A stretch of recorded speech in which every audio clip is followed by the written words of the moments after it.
नए साल के साथ हरियाणा की सियासत जोर पकड़ रही है। अब बात 2024 के चुनाव की।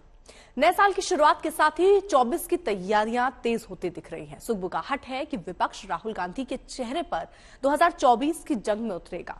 पहले कमलनाथ ने राहुल गांधी को पीएम पद का उम्मीदवार बताया और अब शिवसेना के मुखपृष्ठ सामना में राहुल को लेकर वही बात लिखी गई।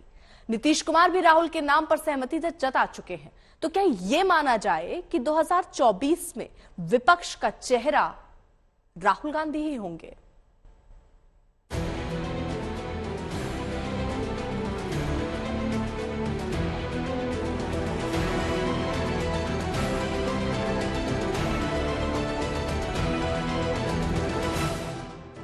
नए साल के मौके पर लोग अपना भविष्य जान रहे हैं, राशि फल देख रहे हैं, पर देश के विपक्षी नेता 2023 की शुरुआत के साथ ही 24 के चुनाव में बीजेपी का विकल्प देख रहे हैं। यूं तो विपक्षी एकता को लेकर तमाम नेता दम लगा रहे हैं। अब कुछ नेता इशारों में राहुल के नाम पर मुहर लगा रहे हैं। शिवसेना के सांसद संजय राउत ने मुखपत्र सामना में लिखा, पिछले साल ने कांग्रेस सांसद राहुल गांधी के नेतृत्व को एक नई आभा और चमक दी। अगर ये रुझान 2023 में भी जारी रहा तो देश अगले आम चुनावों में राजनीतिक बदलाव देख सकता है।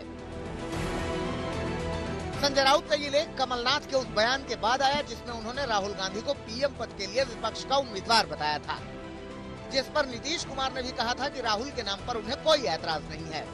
पूर्व मुख्यमंत्री ने कहा है कि राहुल गांधी 24 में विपक्ष की ओर से पीएम के पद के लिए उम्मीदवार होंगे। ठीक है, इसमें क्या बुराई? नहीं, वो तो सब हम लोग तो वही तो कर ही रहे हैं ना कि जरा उन लोगों का अपना चल रहा है तो हम लोग तो वेट कर रहे हैं। बाकी सब पार्टियों से भी बात हुई है, एक बार मिलजुल करके काम करने का और आगे करने का ये बात हो रही है। और जहां तक सवाल है मुख्यमंत्री तो ही उन्हीं लोगों को तय करना है। वो झूठे मेरे बारे में चलता, हम तो कितना बार कह चुके कि हम भाई नहीं है। साफ है कि विपक्षी नेता 24 के चुनाव से पहले साझा रणनीति बनाने पर विचार कर रहे हैं, लेकिन बीजेपी नेता इसे दूर की कौड़ी बता रहे हैं। राहुल जी से सही में कोई गुरेज नहीं, लेकिन महत्वपूर्ण क्या है? साथ बैठना। साथ बैठ के क्या करना? चाय कॉफी पीना? नहीं साहब, उनका इशारा है कि दस्तावेज तैयार करना, एक प्रोग्रेसिव डॉक्यूमेंट तैयार करना। बेरोजगारी के बारे में क्या समझ है हमारी, हम कैसे दूर करेंगे? इस देश में सामाजिक सौहार्द जो न्यूनतम सूचकांक पे है उसको कैसे बेहतर करेंगे?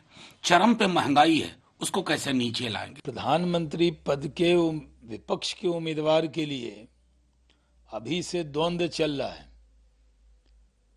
जब से कमलनाथ जी ने बयान दिया है कि वो विपक्ष के प्रधानमंत्री के उम्मीदवार होंगे, तब से जिन लोगों ने भी सपने देखे हैं प्रधानमंत्री पद के, वैसे तो वो सपने ही रहने वाले हैं। लेकिन चाहे वो केसीआर हो, नीतीश कुमार जी हो, या वो ममता बनर्जी हो, या अरविंद केजरीवाल हो, हर राज्य में एक उम्मीदवार बैठा है। उधर राहुल गांधी भले ही पीएम पद की दावेदारी पर कुछ नहीं कह रहे हैं, लेकिन बीजेपी के खिलाफ विपक्षी दलों के एक साथ आने की बात वो कह रहे हैं। If the opposition stands effectively with a vision, what I am hearing from the ground, what I am seeing from the ground, it will become very difficult for the BJP to win the election. But the opposition has to coordinate properly, and the opposition has to go to the people of India with a vision, with an alternative vision to the BJP, not just go to the people of India. Rahul जानते हैं कि मौजूदा दौर में BJP को चुनौती देने के लिए विपक्षी दलों का साथ आना जरूरी है, लिहाजा वो अखिलेश यादव और मायावती के साथ वैचारिक रिश्ते की भी बात कर रहे हैं। अखिलेश जी हैं, मायावती जी हैं, बहुत सारे लोग हैं जो मोहब्बत का हिंदुस्तान चाहते हैं, मैं जानता हूं, नफरत का हिंदुस्तान नहीं चाहते हैं। तो रिश्ता तो है उनके साथ, आइडियोलॉजिकल रिश्ता और भारत जोड़ने का और नफरत को मिटाने का रिश्ता है। 23 की शुरुआत के साथ ही 24 लोकसभा चुनाव की सियासी तैयारियां शुरू हो गई हैं। विपक्षी एकता के नाम पर कई चेहरे सामने आएंगे। देखना होगा कि क्या विपक्ष एकजुट होकर किसी एक नाम पर मुहर लगाएगा। दिल्ली से सुप्रिया भारद्वाज के साथ आज तक ब्यूरो।